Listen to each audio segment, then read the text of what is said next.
Okay, so today we're going to talk about access management, a little bit of access management, and then we'll talk about network technologies. Next week, we'll expand a little bit more on network services and technologies. And I think I emphasize that it's really important that you understand network technologies, know your ports, know your services, because we basically assess all your systems based on the services and how they're connected, right? Everything is interconnected worldwide. So we'll start with covering 2 and 3, I believe, today. So, or chapter 2. So we'll get into authentication, and I think authentication is really an area that we have to really look at, right? Outside of username and password, but we really have to think about like how do we look at this from the cloud perspective along with the system perspective. As you all know, we log in using our username, password, or even biometrics. So in access management, there are 4 areas. The first is to identify your user. You cannot have access control without having some kind of user, or even on a system, you have to create it as an object in order for it to access another system. Now, authentication is the second step after you identify that system or that user. And authentication simply is to validate that the user is the correct user that should be accessing your system. So now we know that it's not really limited to just a user account, right?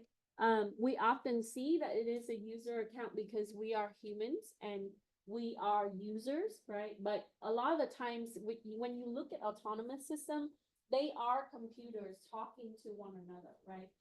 In an industrial environment, you see this a lot. So you have to be able to set up a system to connect to another system, and you can control its access exactly like how it intended to be. So for example, if you have a hospital and the patient have like heart pacers or devices to monitor their heart, that system is interconnected in the larger network on the wireless side, but it also needs to authenticate to the main controller system, right?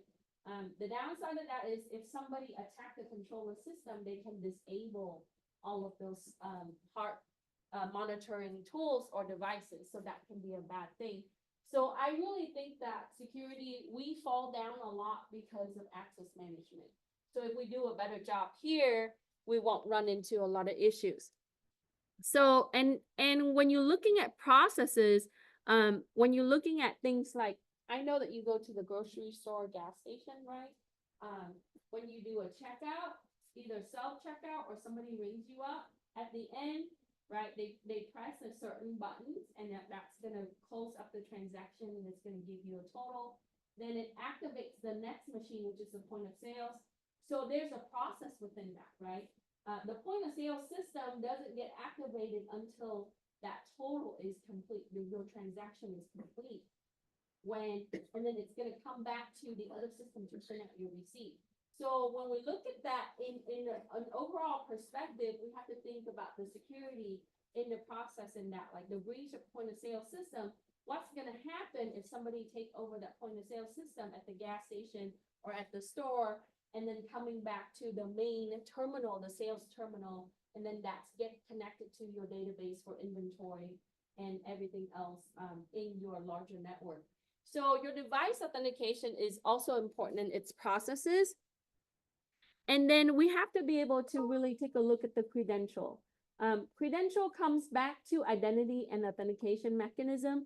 And right now you hear MFA, right? Multi-factor authentication. That means that we are going to use something that we know, which is our PIN number and password, and something that we have that would be your phone with a text code, or an email address. So you always want to couple that up. Or you can use a PIN number with biometrics. A lot of banks now start to do that, right? When you drive up, it's already scanning your face. They've been doing that at the airport for a long time for like smart passport and things like that. So let's go through and answer some of these questions together. So the third component of access management is going to be the third A, is accountability. This is when we actually log, right? So we have the authentication, but we also have to have some kind of accounting for the authentication. That means that when you log in as, let's say, Jane Doe, right? That event occurs when Jane Doe successfully log onto the system. And then when Jane Doe logs off the system, it also tracks that. So your computer, its job is to make sure that there is accountability after it authorized that user account or that system to have access, right? So you have authenticate, that means to validate the user account or the system. Then once it's validated, you're authorized to access certain things. So as a student, when you log on to the network, right, you're able to access your student portal, the applications that comes with the student portal, like Canvas or your email application. And then you're able to access the wireless network, right, when you're on campus. But beyond that, right, there are some applications that you're not allowed to use, like room scheduling applications, grade access applications for other students outside of yourself, right, for the entire school. So there's administrators and staff and people that have that kind of access compared to a different group of users. When I teach access management from, lower division all the way to master's level, what I recommend is always manage your access in containers. It's a lot easier, and then you do have individual access that might be customized, that's very unique. But that's usually rarely the case, right? So if I'm looking at your user profile compared to an RCC student or an Norco student user profile, it is basically almost the same. That student is going to need email, that student's going to need wireless access, that student's going to need Canvas, and the applications that students need, like Office 365 and so on. So what happens is we are going to make a group and then put everybody into that student group. And then we're going to control it with that group. And that's what we call a container. And you would do the same thing from a system perspective. Okay. So we would then authorize based on the container. And it is a lot easier for us to manage when we have millions of users, when you're looking at things like, Meta, Facebook, Instagram, right? You have accounts, you have business creators that are going on there using their pages and selling their products. And then comparing to your normal user account that, would scroll through the pages, that post comments, that upload videos and so on. So you have to really take a look at the least privilege that's needed for someone to access certain things. And then we're going to be able to track that through accounting. Now, security people, right? When you audit all of these areas. You have to look at how they're authenticating, what kind of privilege and permissions they're given, and how it's tracked, right? The logs that's containing their information, because the attacker, when they come in, like I said before, they don't just sit there and brute force your password all day. That's the ones that lack experience. The people who really knows how to attack, they are successful on the first try, right? Because they do that homework. So that means that we gotta make sure that we track success and failure. Because when you log in and you get, so I forget my password, everybody does, right? If you type in the wrong password 5 times, you get account locked out. And that lockout does what? It buys us time, okay? That 30 minutes, an hour, someone can go in and we can have it automated where we audit that account and say, is that a brute force account, right? So let's say that you have some kind of policy that's lax. Somebody can keep brute forcing until they're enumerating different characters until they get it correct, right? And your accounting system should track that. It should say, so-and-so, John Doe had attempted 1,000 times and failed, right? It should show all of that. And when we go back, when we audit that, we're gonna say, okay, we need to maybe disable this account. So did you guys hear about the Google Gmail thing, right? Mid-month in March, they're gonna disable the email accounts that you haven't used for a certain amount of time, right? It's not about storage, it's not about, providing services that's excessive. Google says that it is more of a sprawling thing when you have accounts that are sitting there that's not being accessed by the actual user. There's the vulnerability behind it is someone can access that account and take, your account and use that for, different type of malicious intention. So with that, what they're doing is they're auditing and they're looking at, okay, there are a lot of users that might have 4, 5, 6 different email addresses, but they're only actively using 2. The other 4, sometimes that can be vulnerable to someone that's using it for spam or for phishing purposes, and that's what they said. They said that their studies show that 60% of the unused accounts tend to be used for phishing attempts. So that means that they want you to either, access your account or they're gonna remove it. And it's a good way to clean house, cut costs and everything else, right? Ultimately. Do you know if they're doing that with Yahoo? They've been doing that with Yahoo. I think Yahoo policy is 7 months. And then Google, I think they gave you longer than that. So they said that if now they're auditing it within the last 2 years, if you haven't really used that particular account, it's automatically getting disabled, right? But all web-based company, they only give you up to a certain amount. So when it goes inactive, and it is a good practice, right? So one of the things that I emphasize a lot, and I do see that happening to some students that goes into server administration class, when the users leave the company, you don't delete the account. Because what happens is when you delete the user account, everything that they created goes with it. Their mail, right? Their files, encrypted files, all of that. The reason why we disable is in the case that you have to do investigation. So let's say somebody gets fired for fraudulent. The first thing that IT needs to do is disable that account immediately, right? That person being escorted out of the building when they clean their desk, that account should have been disabled when you get that warning, okay? Now, if you delete that account, what happens is all the files that are involved with fraudulent goes with the deletion, okay? Now, in order to find it again, you have to roll back to your backup from the prior day or the prior week and be able to pull all of that information, but you do have data loss. When you disable that account, the user, the fraudulent person can no longer access the network because what happens is 80% of the people leverage their next job by using their existing job data, right? So they will try to take a lot of things with them. Then what you do is you would then go back and investigate from the disable account. What did they send in email, right? What kind of information that's being transmitted across the network, and so on. Any question?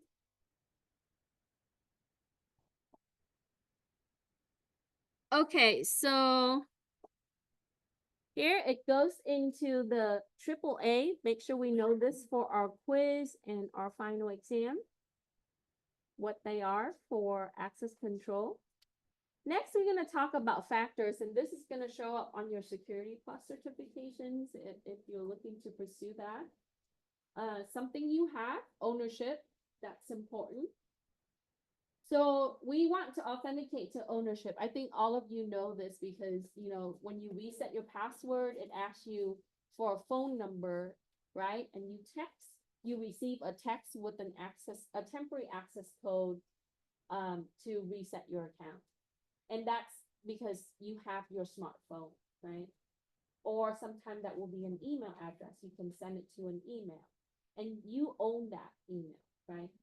So what you have is you have ownership, something you have. And this could also goes into like USB token, smart card system. And smart card can simply be like your driver license, right? Credit card sometimes can be used as a smart card. I know that I use Costco, so Costco in the back it has like, you know, if you use their credit card system, it has also membership information, so you use that to access Costco when you walk through the door, and you can also use it to process your purchase. So in that sense, it functions as a form of ID identification, and it functions as a form of, you know, going into the factor for not just authentication, but for transactional for purchases. Okay. So that means for the next question, let me see. Person. This is kind of long. You need to identify some of the factors, right? We need to know this. So something you know, that will be your PIN number, like when you're using your ATM. So ATM systems have multi-factor. Your bank account or your bank card, that is something you also have. And then something you know, right? A PIN number that you put into your ATM machine to do a withdrawal or a transfer or a deposit.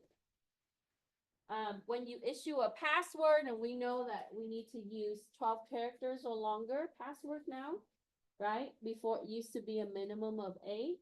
Now it should be a little bit longer because your systems are more advanced and it's able to enumerate and be able to perform dictionary, brute force attack, and so on. We'll talk about that later.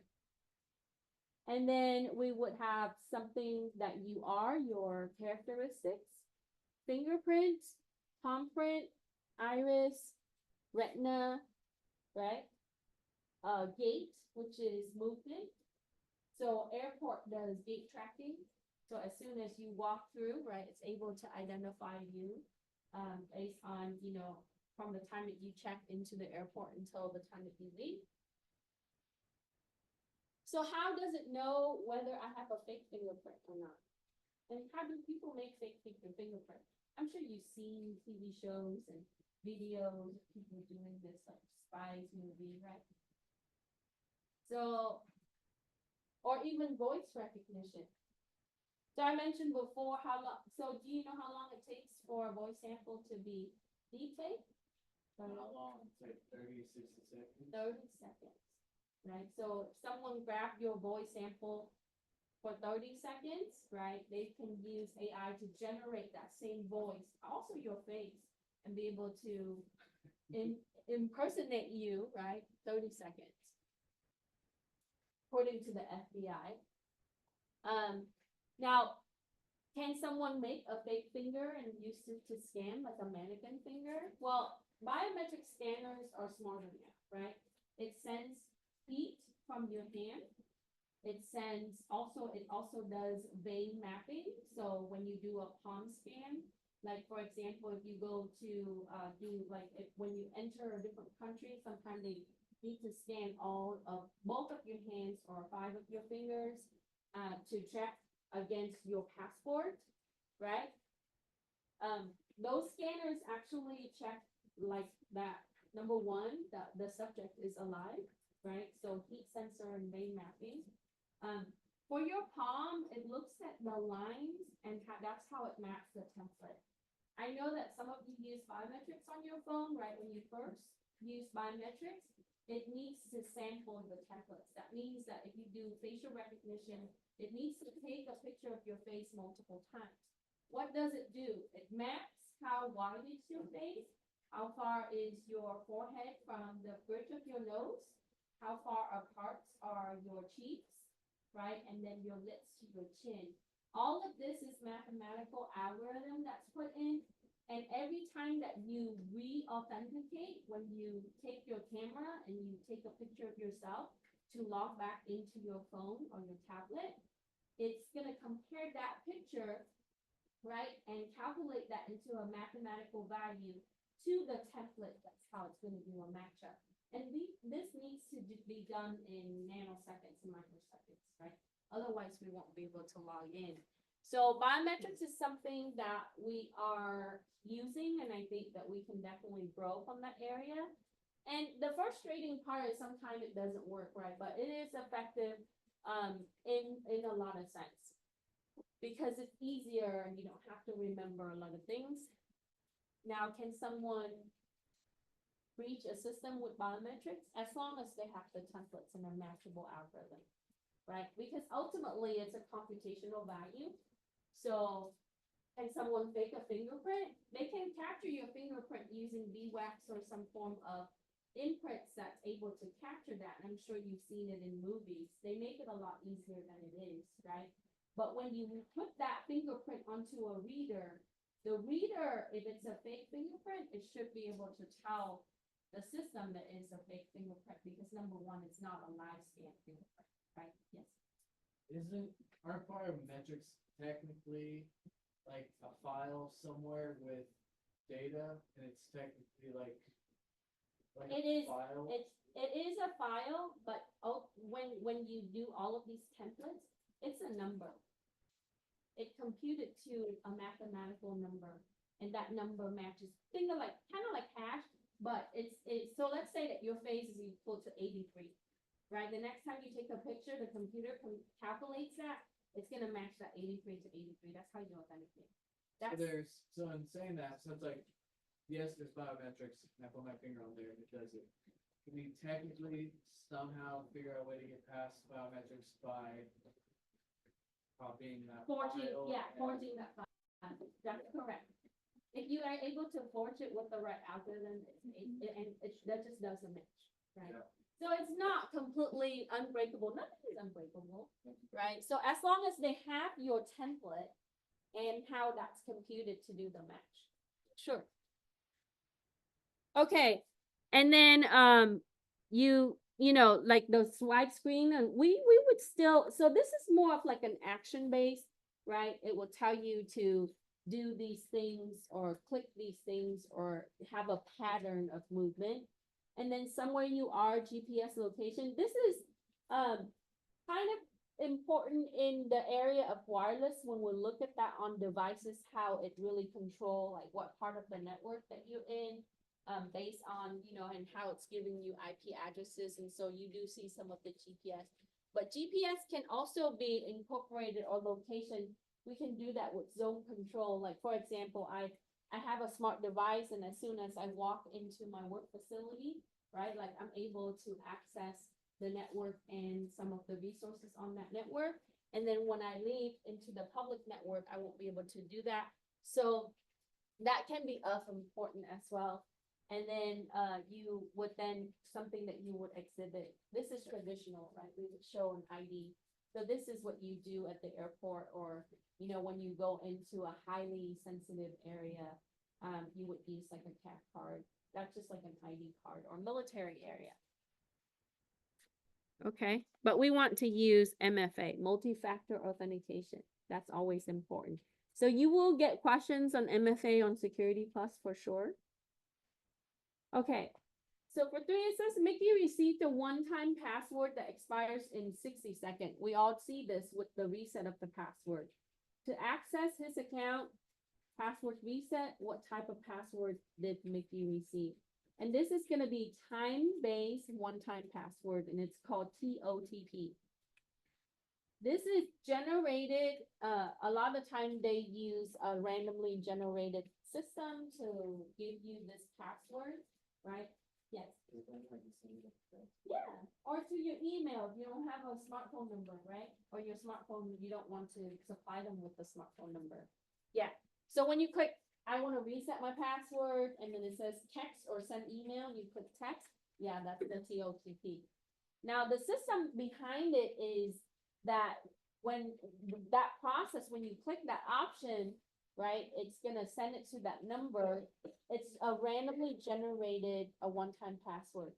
Now, if you take my programming class, I always emphasize the difference between random and pseudo-random, and it's important to understand that, right?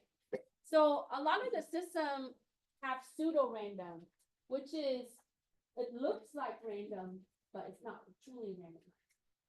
That means that it starts at a seed, a value, a number, right? And it's gonna generate it. How do you know it's pseudo-random? Because when you're regenerating it, sometimes you have a repetition of the same pattern, right? Now, the pseudo-random system is dangerous because someone can predict that pattern. Now, a truly randomized system is a system that incorporates computer or system time. So when I click, right, give me a one-time password is different than you, when you click the next second, let's say 2 seconds later, that's a different time. So it's gonna take that value, incorporate it in the algorithm, it's gonna spit out a different random number.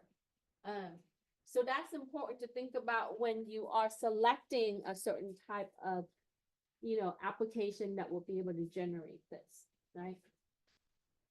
Now, when it does that, right, you should also be able to track it, because the organized criminal now, what they do is they also are able to clone your SIM. So in identity theft, right, if they want to impersonate someone, they have to have your phone number. They have to have, your identification, maybe your social security number. So when they're applying for a credit card, they might want to have your phone number because, they want to validate, and then some of your history information that can be found from social media. So in that case, they would clone your SIM, right? They would obtain some of the information from the dark web and so on. So we are subject to a lot of like the vulnerability in how we supply that data to a lot of the system that could potentially already leak that information, right? So I use Password Vault. I don't know if you do. I know Password Vault is not the best thing, right? It is definitely convenient. Some Password Vault been jeopardized, and there is vulnerability in Password Vault. So basically it's your password manager. Now, all the government things from IRS, right, the agency that requires you to pay tax, to even DMV, when you fill out digital applications and submit things to them, or if you need to, appeal your tax information, you deal with IRS, they want you to have multi-factor authentication. You need to make sure that you can authenticate to that, and you cannot just plug in your password and log in anymore, right? So having a password manager, it is a one location on your system, could be on your smartphone, where it stores your password as encrypted files, right? And that prevents other people from accessing it. But is it completely sealed? And, it's just harder to be able to obtain the password.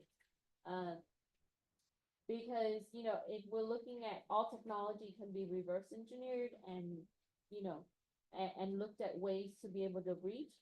So there are some password vault that has been breached. So it's not 100% secure, right? We do take risks when we use technology. So in this scenario, when we're looking at case number 5, it says Charles used fingerprint recognition system to log into his laptop and matches 1 out of 4 times. 1 out of 4 tries. He's rejected 3 out of 4 tries.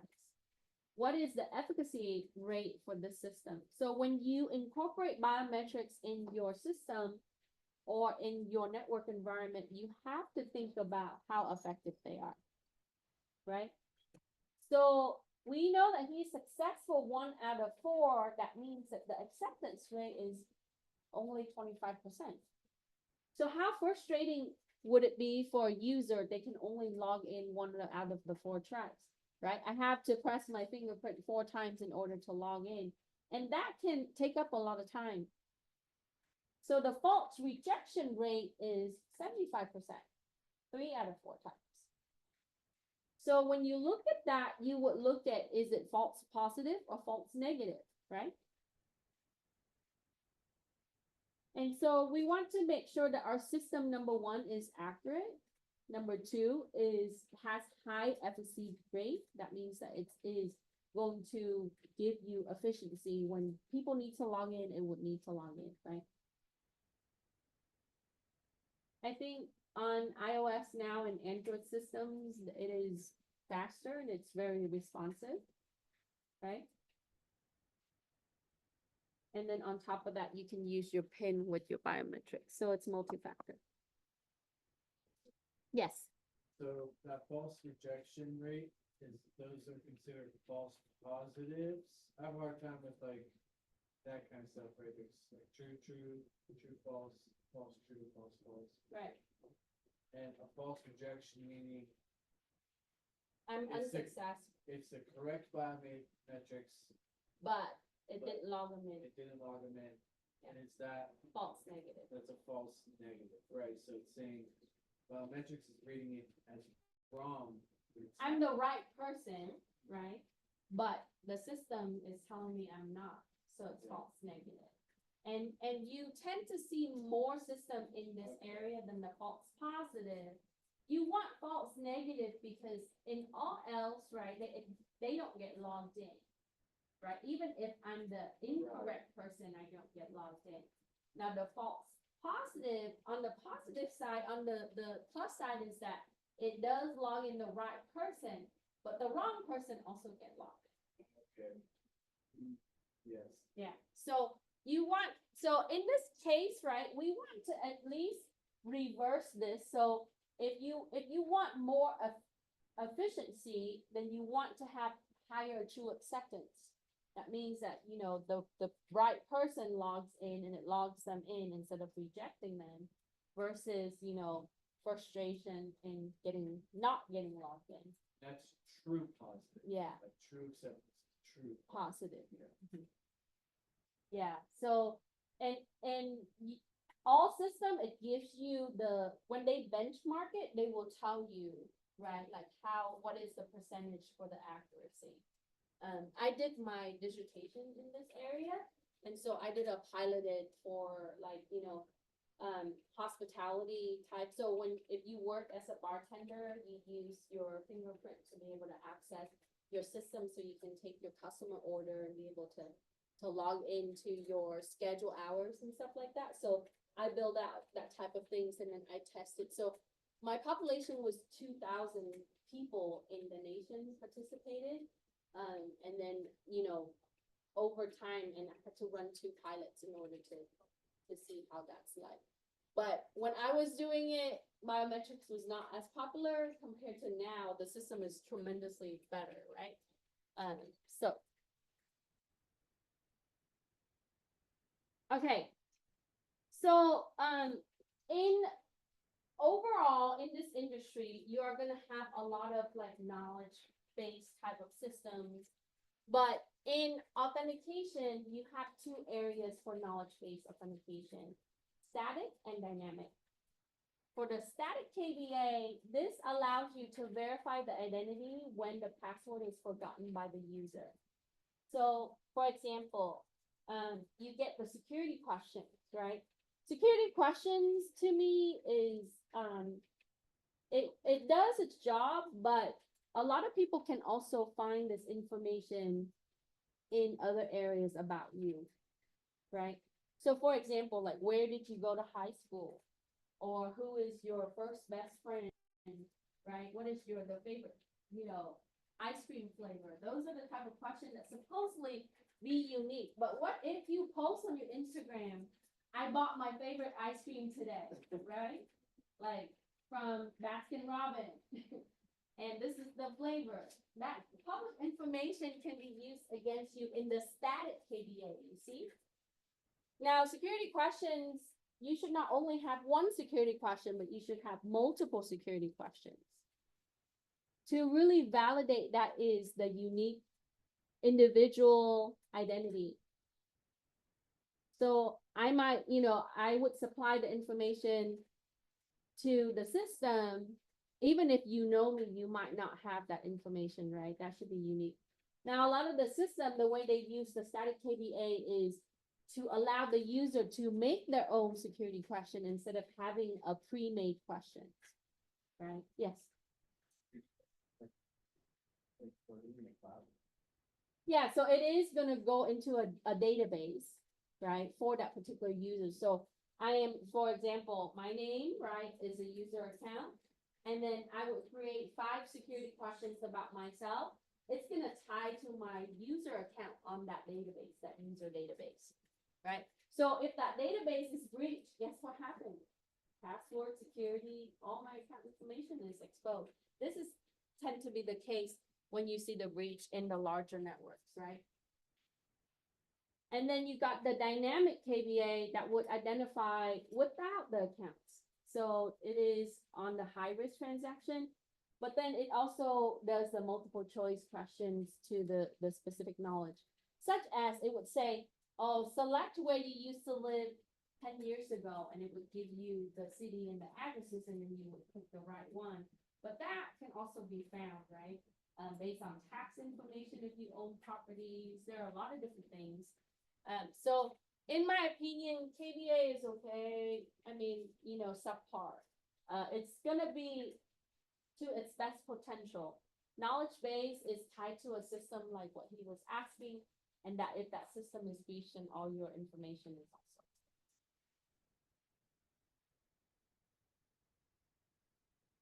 Okay, I'll move this one down, 6 down. Are we okay with 5 already, right?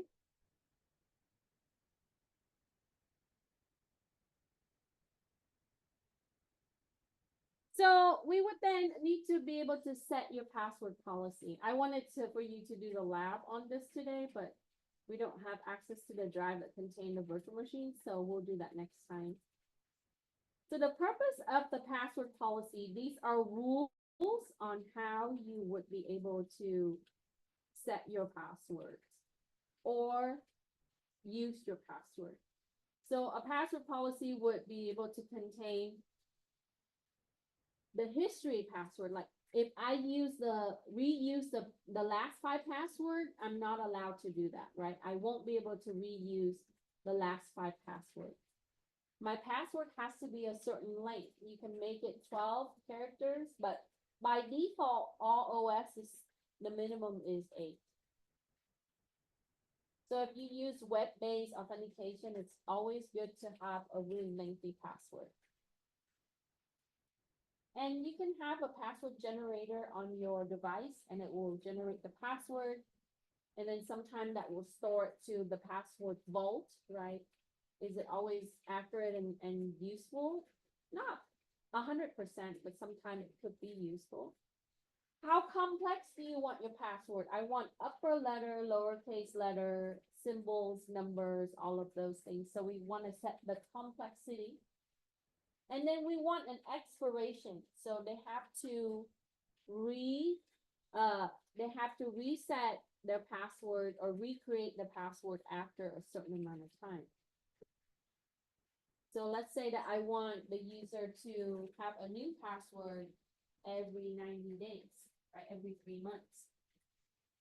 Now, in web environment, you don't see that, right? Someone can have a password for years, and because, you know, they have such a large group of users. And then in some cases, you tend to see expiration works well in like system authentication, logging into something like school or work.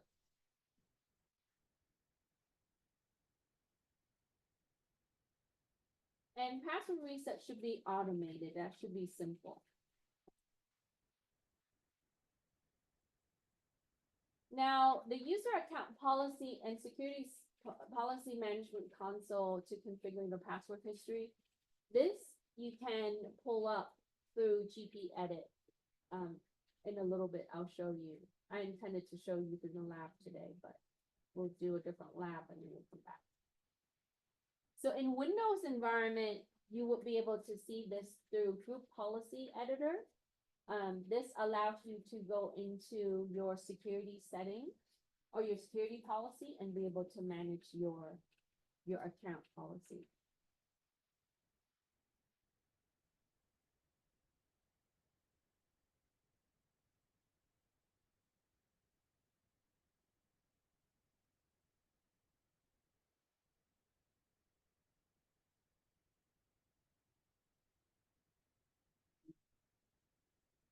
Go ahead. Do we go into, the structure differences between like Active Directory and root directory? Yes. In a later lab. I want to say like 9, week 7, 8, 9. Yeah, you set up your server and you'll be able to do that. Yeah, I intended to do the local Windows 10 today. I have virtual machine that's stored on the drive, and then when we move the cabinet back there, it's locked, and I don't have the key, and facility people. I'll get access to it tomorrow. I have like different virtual machines on these drives, so we can use the limited drives, but I didn't want you to wait and share. So we're gonna do in Linux today, so that way you know, and then we'll transition to Windows, like in week 4. Okay.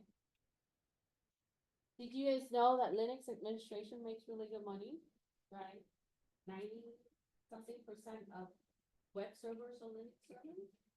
And Linux servers are very commonly, because it's free and it's easy to maintain, you're gonna find like 8 out of 10 people are really good at Windows administration, server administration, all of that, because that's what we use in the regular environment, in school and everything that we touch is Microsoft product. And then those 2 people are gonna be the Linux administration, but Linux administration makes good money and they are harder to find. So I encourage you to get more comfortable with Linux and then be able to, build your career on it, right? Okay. Does that entail, it's like, what does it actually mean to be an administrator? Like managing groups, users, policies, but Yeah, account access, but so there's different area. You can be a sysadmin, which is more system focused. You also have to manage application with that. But when you're dealing with account access, that becomes the network area. Um, unless it's sysadmin is like if you're looking at like user accounts on databases and things like that, that's a sysadmin area. But in Linux environment, like if you do web administration in Linux, it's that ties to database for user accounts, all of that, right? But now everything is on the cloud. So, it's either AWS or Azure, and Azure is the Windows environment. Um, you know, through either virtual machines, instances, and so on. But you have WS, and you can have Linux instances too. So when you're hosting these things, there's only like so many different platforms, Linux or Windows, right? You do have like IBM systems and other things, but that's more rare. Okay. So let's talk about 8, and then I want to switch over to the PC because they have the professional version or the enterprise version. And then I can show you how GP Edit looks like. So 8 says, Mario is locked out of his account for 24 hours after 5 unsuccessful authentication attempts. What type of policies are applied to Mario's account? So this is called the account lockout threshold policy. This is allowing you to change the value, this value right here, right, which is now set to at 5 for unsuccessful attempt. So if you want it to be more stringent, you can lower this value to 3, right? That means that if you attempt 3 times, which is what you see with a lot of online banking. If you logged in 3 times, and if you're not successful with your password, you better reset your password because they will lock you out for, let's say, an hour or 30 minutes or even a day, right? So that is called the account lockout threshold policy. We can put the value for it, which is 5. And then you have account lockout duration, which is the amount of time that you're going to be locked out of the system. That's going to be now in Windows environment, you tend to see that these will be minutes, right? So you can set like 60 minutes, but in some cases you want 24 hours. So in that 24 hours, we don't just let it be, right? We investigate. We have a system that automatically audit and see why those accounts are locked out. In the case of if someone is attempting brute force, account lockout is the best to kind of slow that down. Okay, I'm gonna put this over to PC real quick. Okay, so this is called the group policy local group policy editor, and you have this on your Windows Home Pro. I mean Windows 10 Pro or 11 Pro. How you open this is you type GP edit, and that takes you to the control panel version of edit group policy. So that's how you're able to pull that up. Okay. Now, if you have the home version on your laptop or your computer, you will not have this option.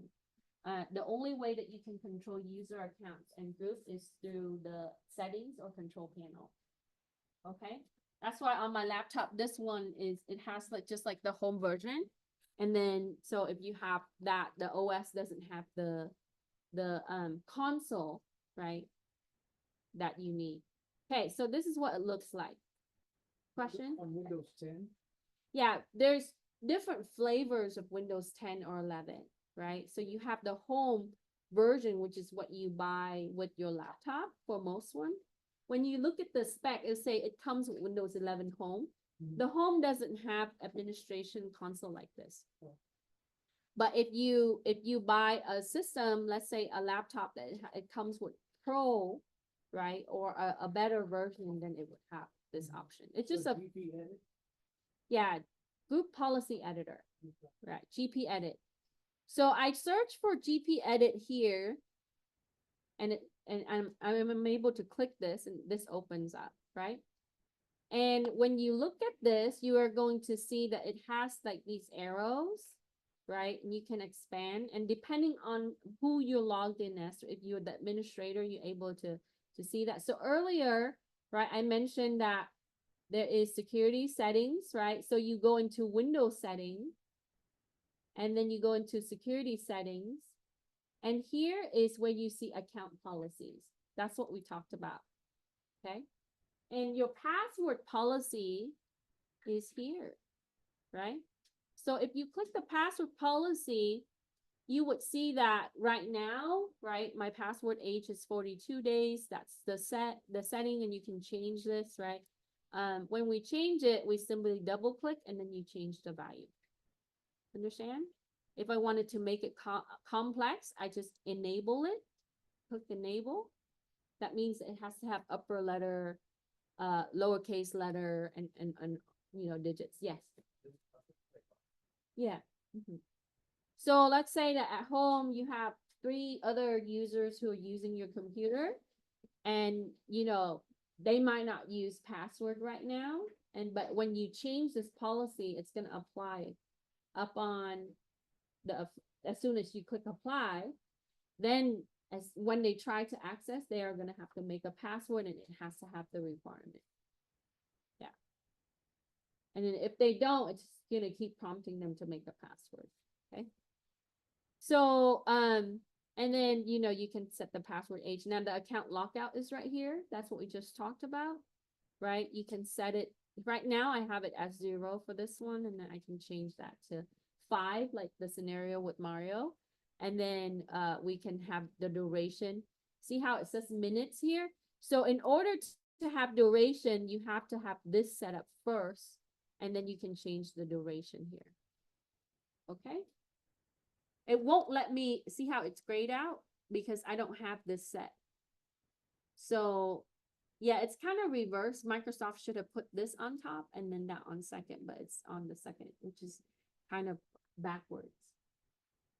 Okay, so now we know how to do this, right?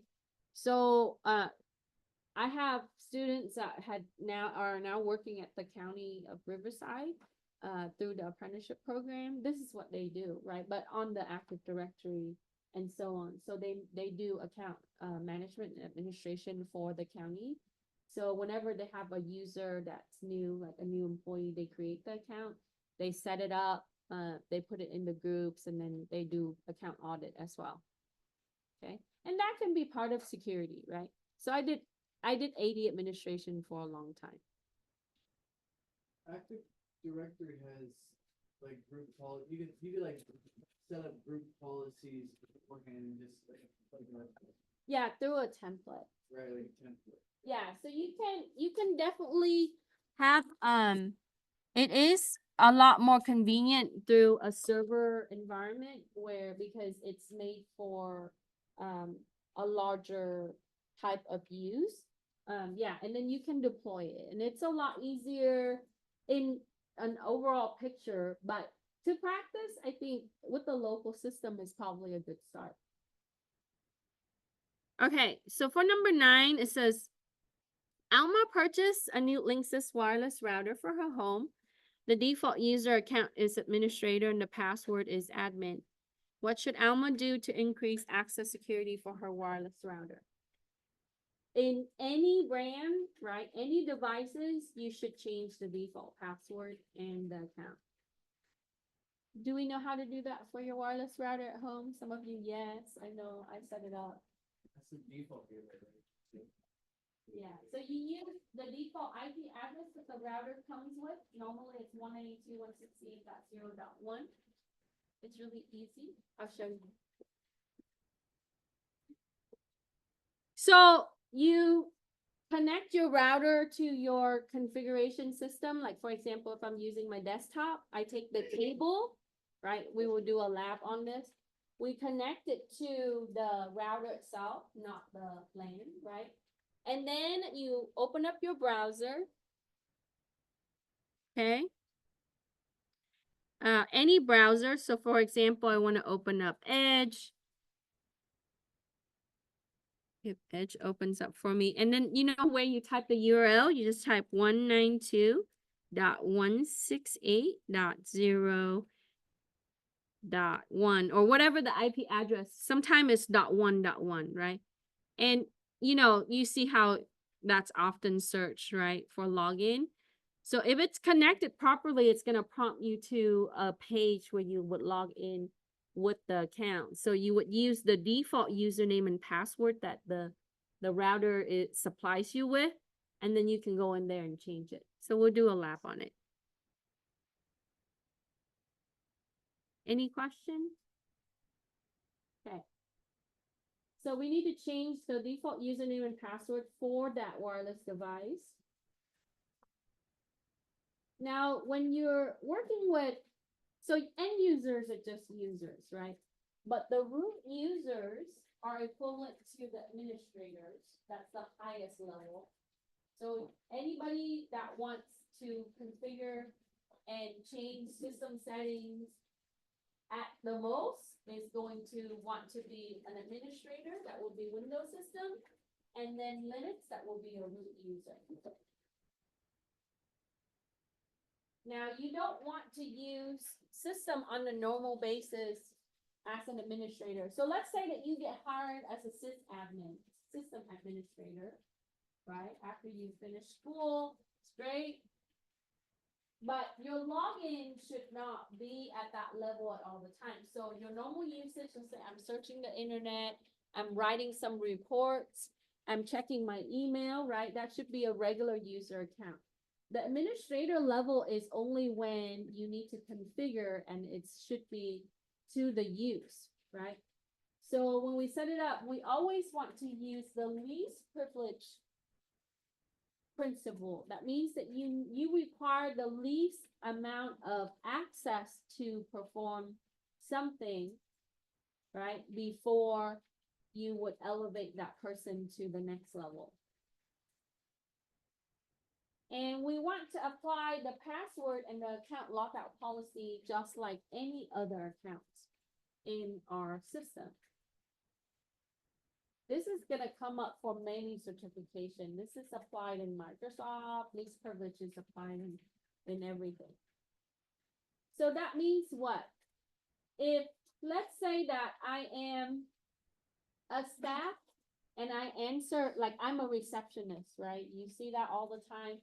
These people make appointments, maybe answer the phone, maybe write a memo or send email. So we're only going to assign them the privilege to do those things. Nothing beyond, right? No application installation, no, right? We don't want for them to install application. If they need to install application, then they have to submit a request for a technical person to come and install the application, right? Because when you open up the opportunity for other area, it creates, right? It opens up the vulnerability for that account. Someone can use that account to install malware, right? Install an application that logs onto a certain server or that leak data. There are a lot of endless things that we can see if you don't apply the least privilege principle. For the root and administrator, you want to have credential policy. That means that the user, for most part, needs to function in a lower user account. Then when they configure, they would only need to access service account or a higher level account. So you would have multi-factor authentication. I would use multi-factor authentication here as well, too. Then your service account, this is gonna have privileges and credential and password and account lockout, just like the other. But service account is for what? For patching, like updates, for installing firmware, for like a lot of things that we can use through for automations or even maintaining our system and our network, right? So overall, you see that these are the rules that we apply to different sets of users in our system. So you would get interview questions like this. If this is what you're hired to do, they would ask you, oh, what kind of policy that you would use for John, who's a staff, right? And you have to answer the questions and make sure that you're prepared for panel interviews too, right? Sometimes you would get IT managers that would ask you technical questions. So through apprenticeship, they're gonna prepare you for some of that, but I think a lot of the preparation is for like, you know, your common interview questions, but make sure that you know your technical areas because they are gonna ask you that. My first few job interview, I remember they asked me to configure something on an interview.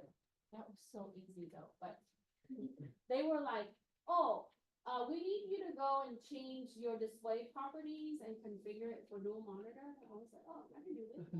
So I was like, is that it? And so I did a couple of clicks and they were like, oh, well, are you comfortable? You know, so as a field technician, you're like, oh, that's all you're gonna ask me to do? But I've had interview questions where they would be like, oh, troubleshoot this system that is not connected to the network. And you have to open up command prompt and then you've got to find out it doesn't have an IP address. So logically in your mind, you would say, okay, where do I start to find? And we'll talk about troubleshooting. But, you know, so they are going to ask you technical questions, okay? Okay. 11, guest account should always be disabled, right? When do I use a guest account? Maybe temporary. We can set it for a few hours. So let's say that you have a temp worker or a visitor that comes to your facility, like an auditor, someone that needs to use your system for a couple of hours. You can enable the account and allow it and then turn it off. The reason why guest account should be disabled is it requires very little authentication. Okay. And then administrator should disable the account only and activates it for the very limited use.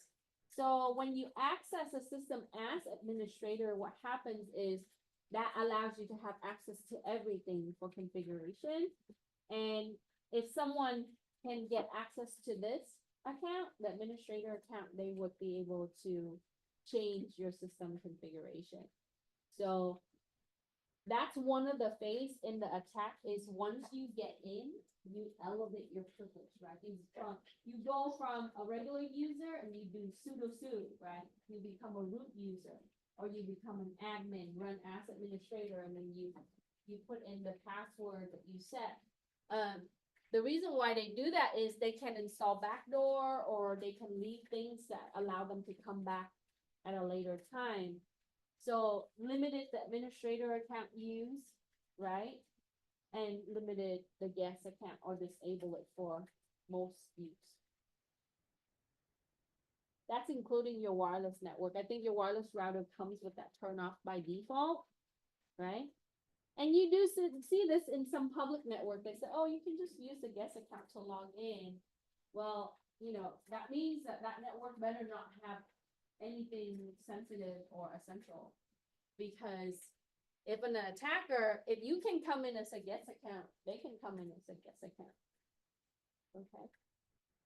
I just talked to my ethical hacking class the other day about, you know, if they can scan and see a packet, they can see whatever that you're using. So, you know, with Wireshark and sniffing.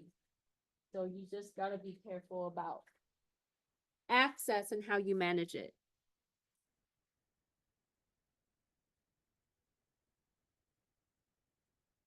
So there are different approach in how we manage access. For 12, it says, why is privileged access management PAM useful in controlling network access? Because PAM limit the time and the privileges in the highest level of the user to prevent escalation of privileges for unknown users. So it's only going to give you a window of time to use, and the use is going to be controlled with what you can use. So it's going to be restricted to your privileges, the lower privileges, right? The reason why they do this is because that way someone cannot become a higher level user to be able to do certain things that can cause disruption to your system or your network. So it is a way that we can control network access. Limit time and privileges.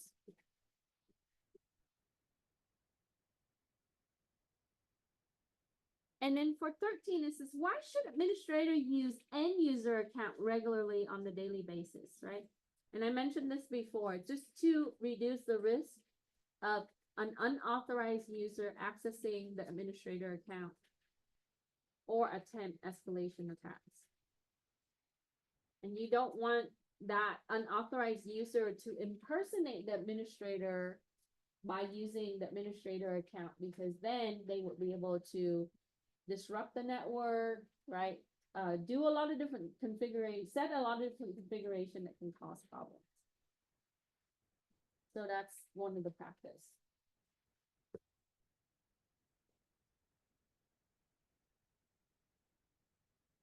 So when you auditing accounts, that's what you're looking for, right? Are administrator log on as administrator or regular users? Do you have any kind of control in privilege control and time control for wireless or network access?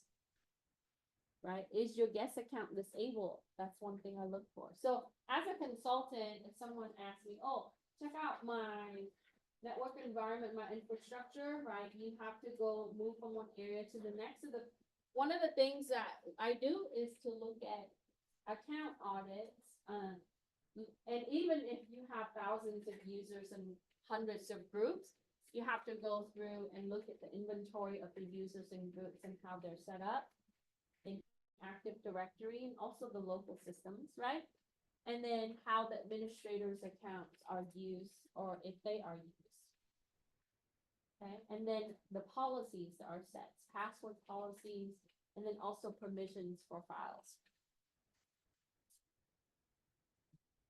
And that could be your job on a daily basis.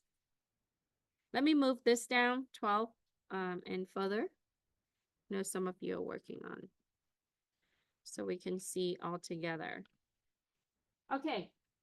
And then for 14, it says, why should organization avoid allowing shared or generic accounts? Long ago, this is easy to implement, especially if you're looking at like manufacturing or warehouses and so on, right? So let's say that I have maybe a couple of computer terminals and I would create a generic account like user one, and then a generic password like password one, and then I would give it to maybe 10 people on that floor to use. It's a lot harder to track what's happening, right, as people are using it, different people are using it. So when you have a shared account, it does not give you the accountability, the details in who, what, when, and how something happens. Okay. So let's say that someone got online and download a malware. We don't know who that is because it's one account, right? It could be the person that came in earlier in the shift or the person that comes at the end of the shift. We don't know, right? Well, it might be able to give us the timeline if the download happens, right? It's going to show that account, but it could be like John, or it could be Jack, or it could be, Linda, whoever that's using the computer. And nobody wants to take the blame for that, right? Or actually come forth with the incident. So you have to have individual account for the user, no matter what. So that's something that you need to audit as well, to look at if they have a generic account or a shared account. And sharing password is a no-no, right?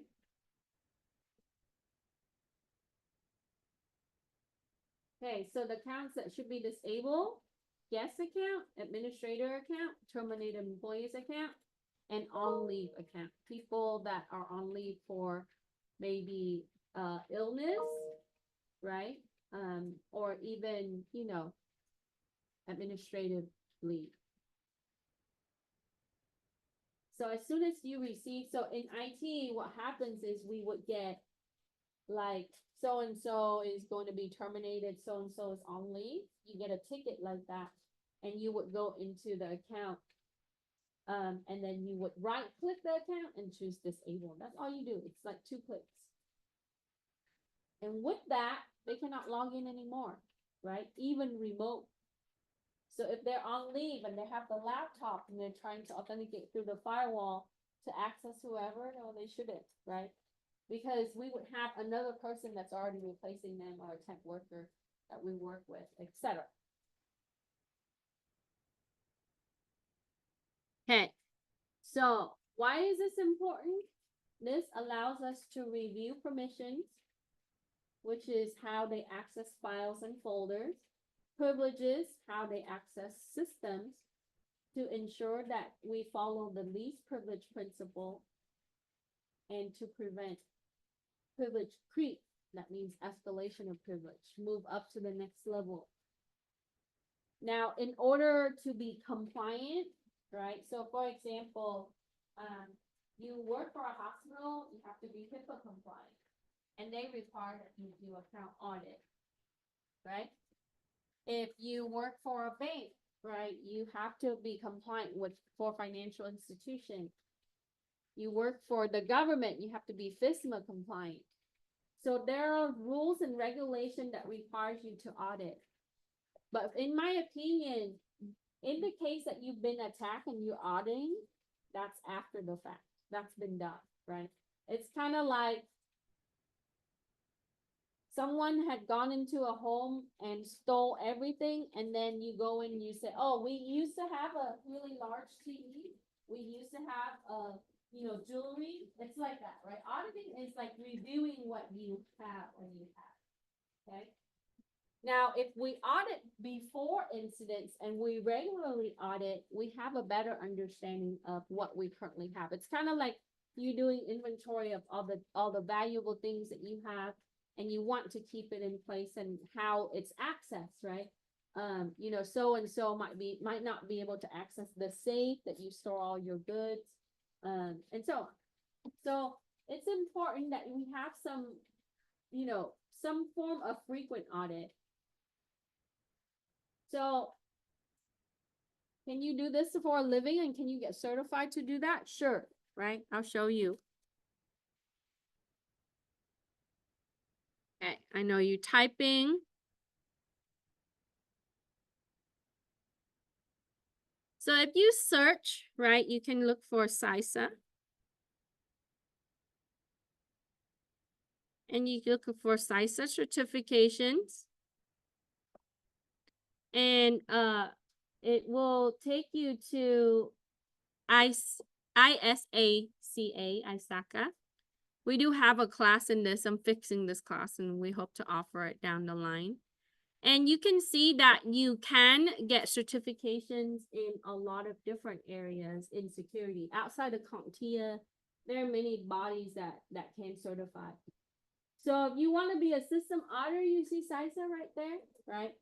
This and Security Plus and CYSA, if you have those 3 certifications, I bet you're gonna get called back. Okay. If you look at security job these days, they want you to have multiple certifications along with degrees sometimes, right? But this is gonna make the list always. Okay. You can also be a national external auditor. You can get on a roster and then people can contract you to come and audit their system, right? You're certified in certain area. And if you want to do that, I have friends that do that, right? That, and it's per job. So, and you get to travel with it, okay? And it pays well. So there are many different areas that you can also get into. You can also do risk assessment and information control, and then some of the other areas. But I would start with CISA. What Right. 3 did you say were like the 3 that? So right now, if you want to become security analyst, CYSA plus, right? This one, CISA. Sometimes they look for the Cisco. I would start with also security plus this class. But a lot of the security plus certification is going to focus on the specialist, which is the lower level than the analyst. So if entry level, that's a good start. Okay. And then, if you want to look at this, and then if you want to do forensic and other area, you can pursue some of that. Can you get Cisco certifications? Cisco certification is good, but they are in series, right? You have to get this in order to get that, just like Microsoft, and they are pricey. So CompTIA, we fund a lot of the resources for you through the grant, but you can also look into this. A lot of the certification is gonna run roughly like $300-400, and I think ethical hacking now is 1,000, right? And it's roughly. So if you're going for CEH, that's a lot. They have the associate level, which is a little lower, but if you want to take the Pen Test Plus, it's actually cheaper, and I do supply that through the grant for the apprenticeship program. So CYSA is CIS41A, okay? And then if you want to take that after this class, but you have to fulfill the prerequisite. Okay, so Kerberos is more known in Windows environment. Microsoft incorporate this, but Kerberos also exists in other OSs and other platforms.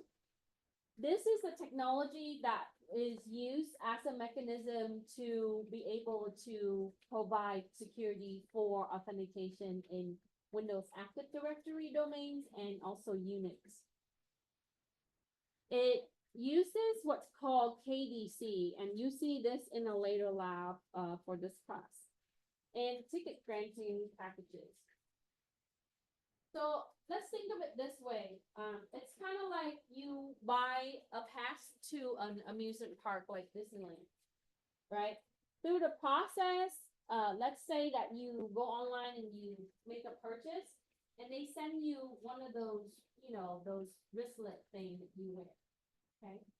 When you walk up to the gate, they scan your wristlet and they say, okay, you have access to the general amusement park. But if you have VIP wristlet, you would have access to the VIP lines, right? And so on. So how do we control that in a Windows environment for authentication and access management is through key distribution center and ticket granting center. This is going to be able to pull in on how the user have privileges and access at different levels, how they authenticate. So Kerberos give that mechanism for the Windows environment. So when you're using this, you have to have these 2 rules incorporated, right? So when I say roles, those are the things that you install and configure on the server. Is this on your notes, man? Mm-hmm. For Kerberos? Yeah. Yeah, it should be there. Here, give me a second.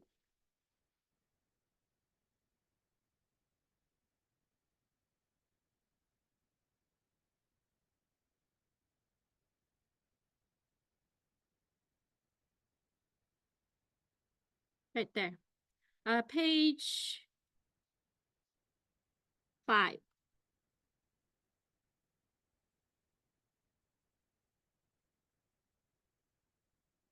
And then we also require time synchronization, so it syncs every so often, right?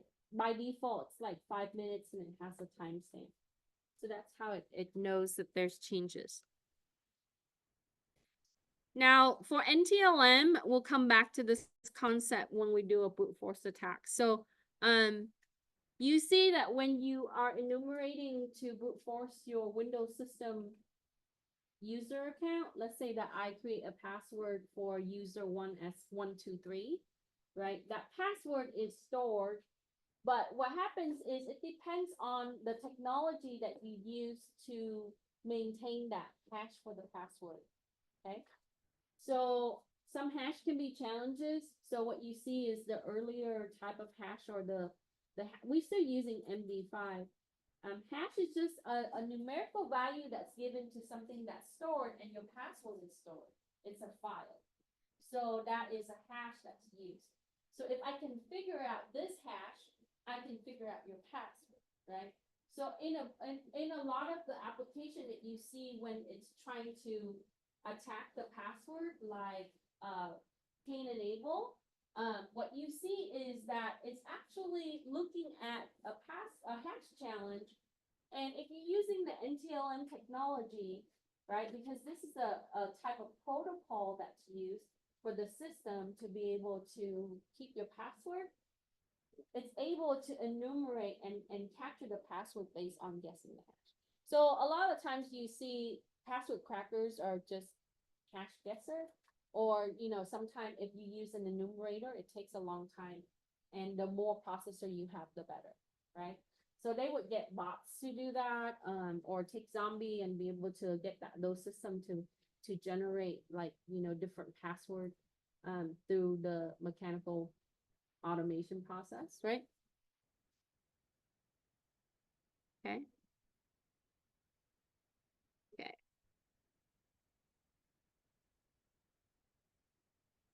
Okay, so we talked about Kerberos. Make sure we know Kerberos. It's going to come up on exam and also certification. The benefits of single sign-on. I love single sign-on for the fact that it's very convenient. You have that. You sign on to Outlook is an email application. It authenticates you for Canvas, right? I don't have to type in my password multiple times. So that means that it is definitely user-friendly. It's very easy to use. It's convenient.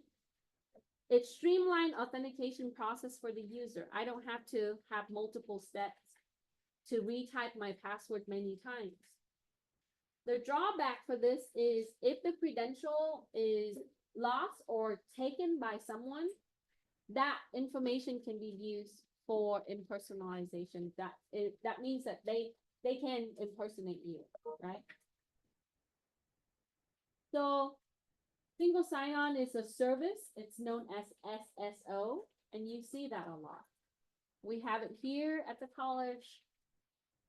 So when they phish your information, you get those phishing email, right? Apply for a job, it pays $1,000 a week. Don't fall for those, right? Or you owe the IRS. For me, they always call me. You owe the IRS so much money. Call us and we can get you off. So there are many different tactics on how they want to get your information. So if your information gets phished, then they would use your credential for other things, right? Send out other spam and become part of the phishing campaign or whatever, right? So that means that they need to do a better job at blocking some of that and looking at, filtering out those phishing emails if SSL is implemented, and then teach the user how to better use the system and authenticate to the system, right?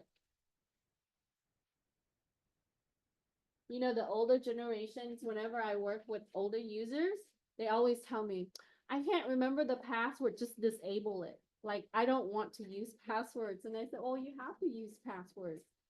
It's important, because what if someone get a hold of your computer? Oh, no, it doesn't matter, right? So So you have to kind of teach them the repercussion behind that, right?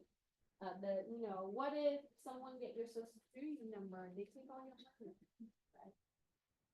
And, people fall for a phishing campaign and then they find out that, all their bank accounts are all withdrawn if, $0, things like that, yes.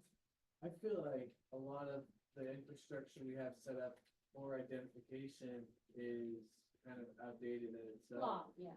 Like social security cards, and having that be the main form, it's like, that did not keep up with technology today, and there's probably a better way to do it.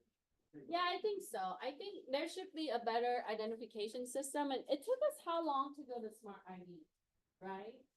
Right, it took 5 years just to get it implemented and everybody on board with that. And then, yeah, and so it's still not fully implemented, and then if you're looking at smart passport, they're still transitioning to that. But if you compare that to other nations that's been on board with technology a little bit faster, sooner, right, they take higher risk. The citizens of that country, you see that they adapt to it a little bit different than us. So I think that a lot of the time we are very concerned about privacy and how people react to it versus, the risk behind losing that privacy. So I think, even using biometrics, they're like, oh, people used to tell me about amendments, like, you can't just take fingerprint from certain fingers because, these are the rules and these are the laws. So there's a lot of like restriction depending on, where you're operating from. Maybe some of those fears are good. Like, what if, like, huge corporations. Yeah, a lot of tech can be bad, right? If you push a lot of advanced technology right away, that can be very bad.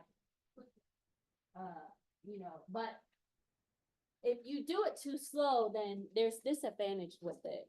So it's kind of like you have to really gauge and see, the fear kind of, implementing so can also be a good thing as you learn from all the others who came before you, right?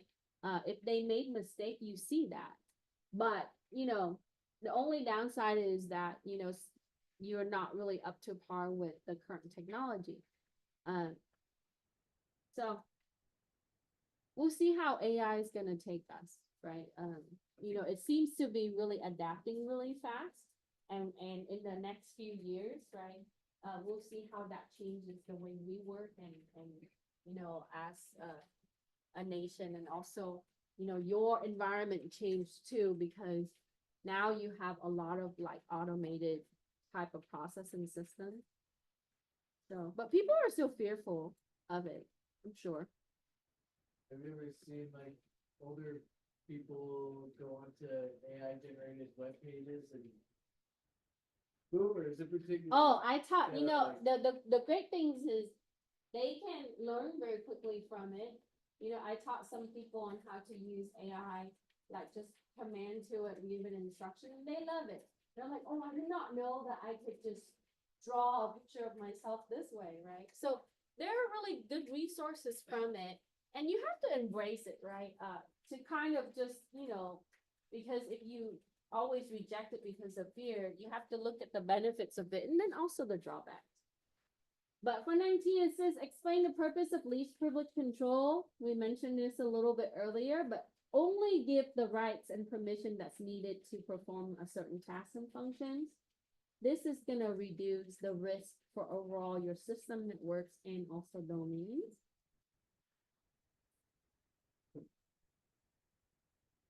And then for Windows OS, how can you grant permission to objects that's need to know basis? First, you need to add the user to container, to groups, right? And group membership can also be overlapping, right? I can be in two groups. For example, right? I am a faculty at MDC, but I'm also in the user group. So I might be in the faculty group that I have a little bit different access than their students, but I'm also the users of RTC, right? So you might have group nesting where you have, memberships to other groups from an individual. So first you create the user, you add them to the group, and then in that you would use the user groups in Microsoft Management Console. I'll show you that shortly. You can also right-click your files or your folder, and you would go to the Properties and Security tab. Here is where you would change your permissions for the role.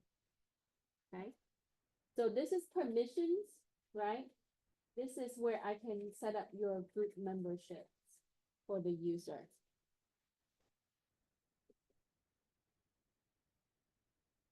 Any questions?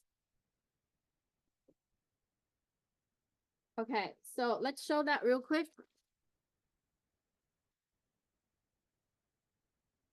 Sorry, I know you're typing. I'll come back to that shortly.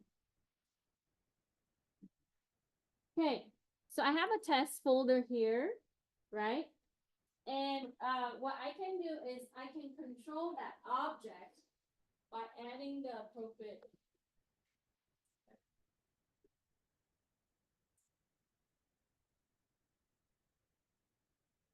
Still kind of bright. Okay, so I'll turn it back on in a little bit if it hurts your eyes.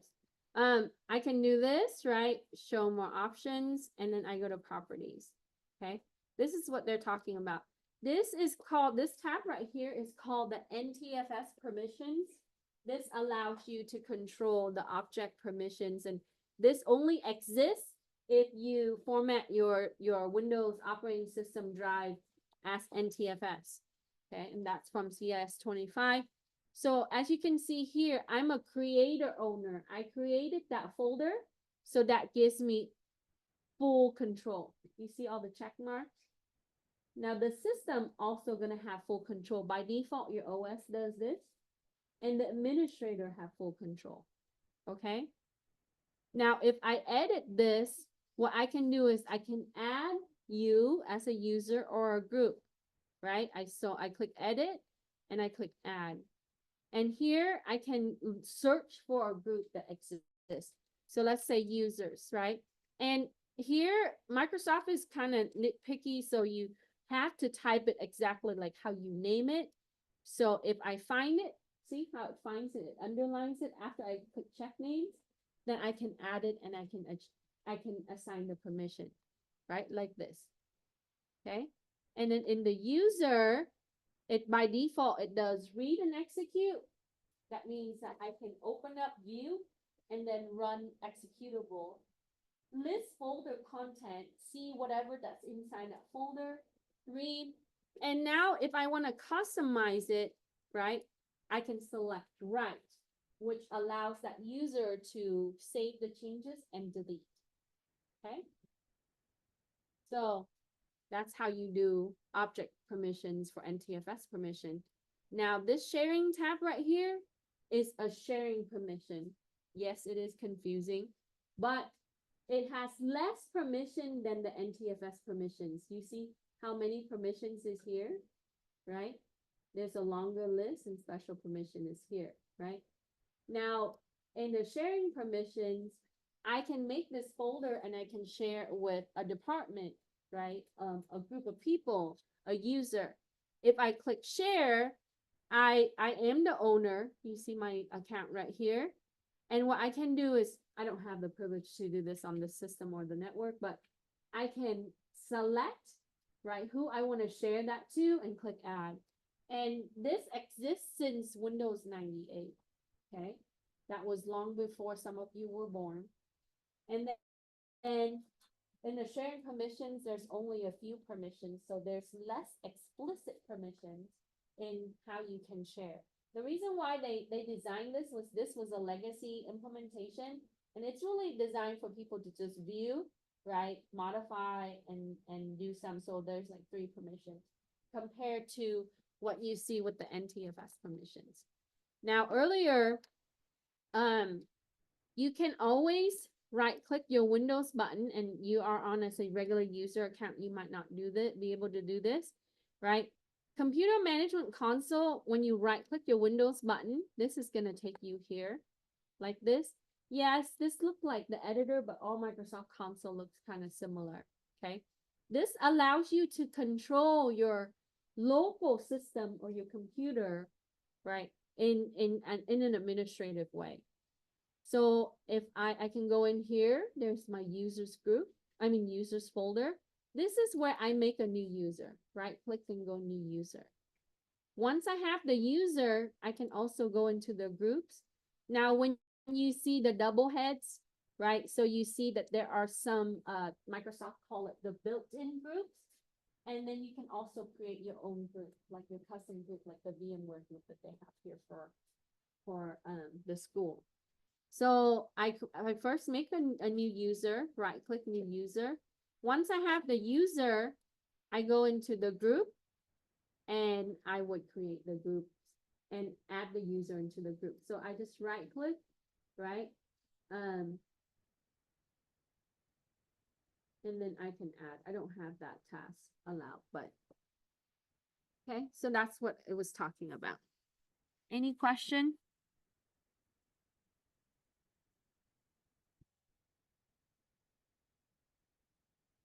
Okay. So we know how to do that now, right? For 20. Okay, for 21, it says, what should the administrator do to manage their account to reduce risk when Teresa, a payable account manager, is on medical leave? We said this earlier. When they're on leave, we disable the account. Why is that? Because someone can log in as Teresa and account payable manager, right? A big fraudulent task can be that they pay themselves, right? So you have to audit that. So all the checks that are processed, you gotta look at if they pay themselves. So this is why, bless you, some company, they would have an external, they would outsource the account payable component or process to another company. So that way there's less liability. That's called transferable risk. So that way they don't have to absorb that risk. Okay.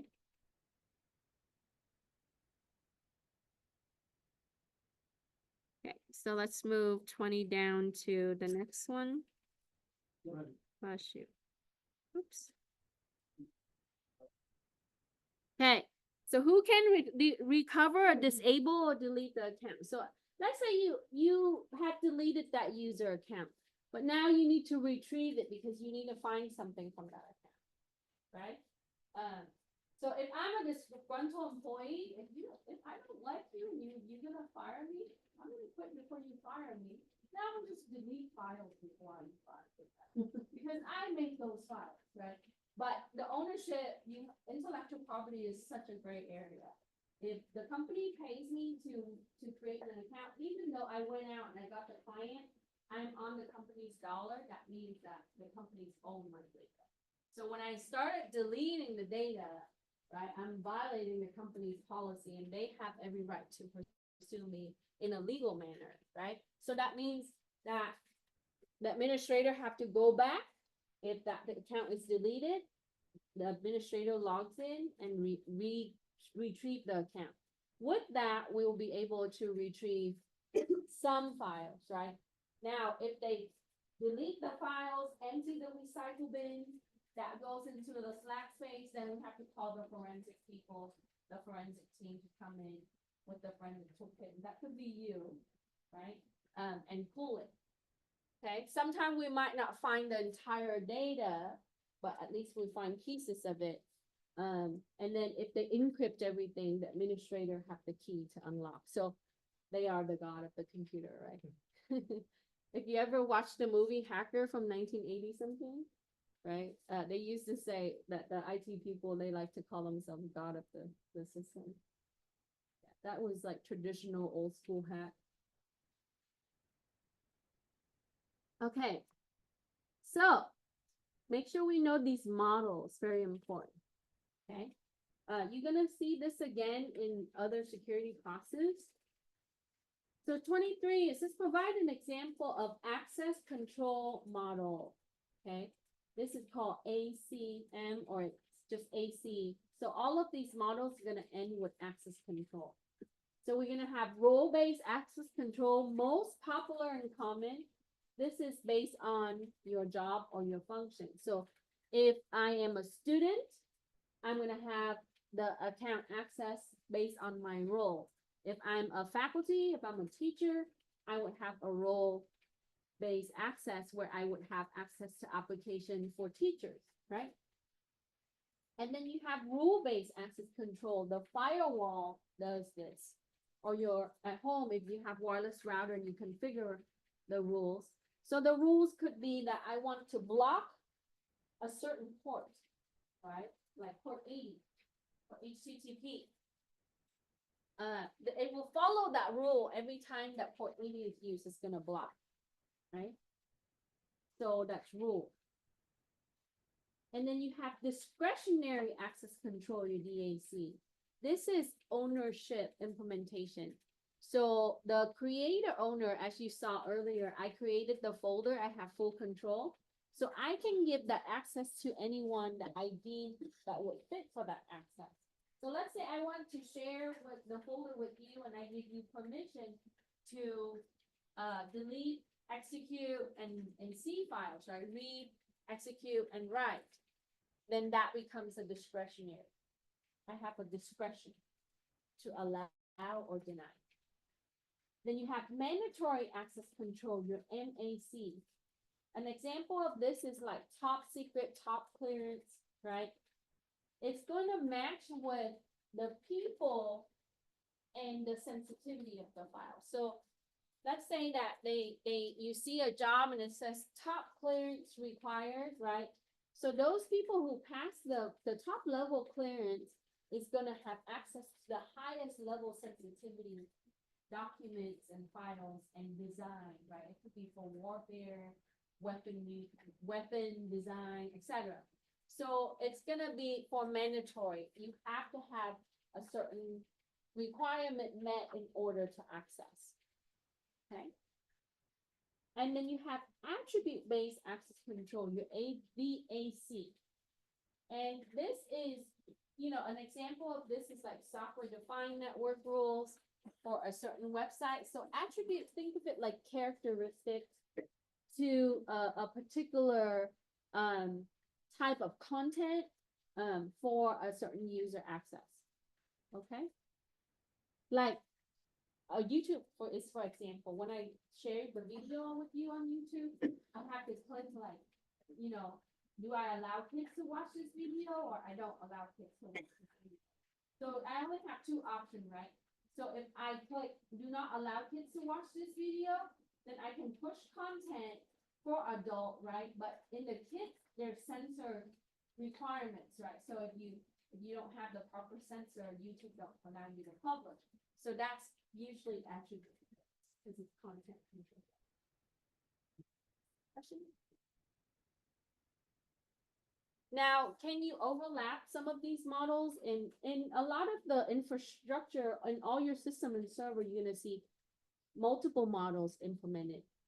So for example, we would have like a firewall or software firewall. We would have users and groups that's gonna function in role base. We would have permissions in file, and you see this on the system already, right? The top three.